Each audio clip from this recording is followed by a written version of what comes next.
So yun mga bro, nandito tayo sa Marikina sa Circle Mall, CNB Circle Mall dito sa Marikina. So napakaganda mga bro, at first time ko lang mapunta rito at meron palang church dito. Kanina magsisimba sana ako kaso wala akong kasama. Pero kahit na wala akong kasama, okay lang sana. Kaso ang problema naman lakas ng ulan kanina.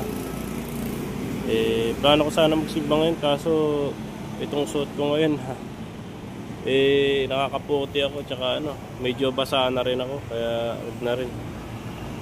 By the way, yung pala yung motor natin mga bro.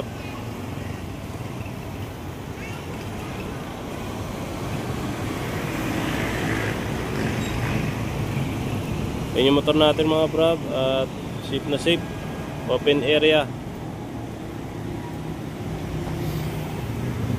Yan, ganda rito. Dito nga pala ako sa second floor. Tapos kung magsisimba kayo, pupunta kayo sa church, punta kayo dun sa living room. Sa living room meron dun. Teka lang, balikan natin.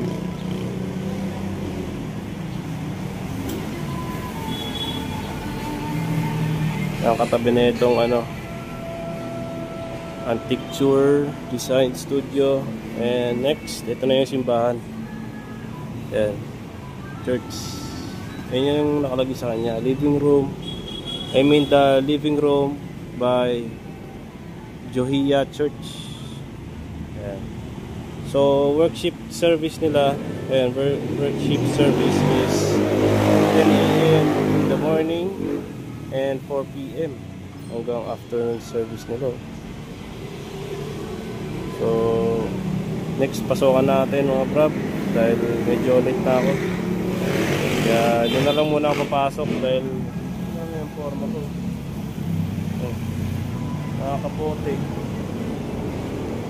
So yun, balik na ako at kailangan ko na mamasahero. So tara na.